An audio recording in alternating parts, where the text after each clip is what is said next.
பக்க விளைவுகள் இருக்காது என்று சொல்கிறார்கள் சில விதமான வைத்திய முறைகளை பற்றி.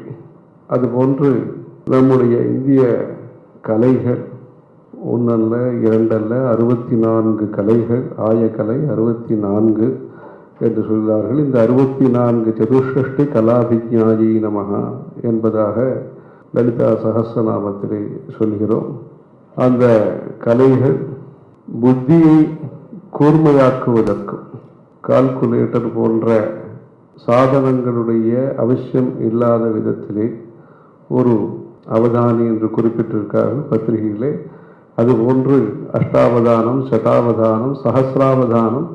அவதானம் என்றால் கவனித்து செயல்படுதல்.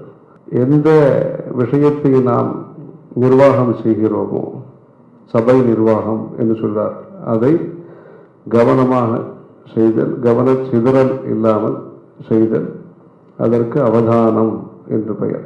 பிரமாதோ அனவதானதா. பிரமாதம் என்று சொன்னால், தமிழிலே பிரமாதம் என்று சொன்னால் ஒரு வசதியான விஷயம், கௌரவிக்கக்கூடிய விஷயம், பாராட்டத்தக்க விஷயம் என்று பெயர். இதே ஆந்திர தேசத்திலே பிரமாதம் என்று சொன்னால் அது ஒரு தவறுதலாக நடைபெற்று விட்டது, பிரமாதம் க்ஷமிஞ்சண்டி அப்படின்னு சொல்வார்கள். அது விதத்திலே பிரமாதோ அனவதானதா, அவதானம் இல்லாத நிலைமை, கவனம் இல்லாமல் செயல்படுதல் என்பதற்கு அங்கு பிரமாதம் என்பதாக வேறு மாநிலங்களிலே வழக்கறிக்கிறது. அவதானம் என்று சொன்னால் கவனமாக செயல்படுதல். சுலக்னி சாவதான என்றெல்லாம் அவதானம் என்றெல்லாம் சொல்கிறார்கள். மராட்டிய மொழியில கல்யாணம் அது போன்ற சமயத்திலே அவர்கள் அவதானம் சாவதானம் என்று சொல்கிறார்கள்.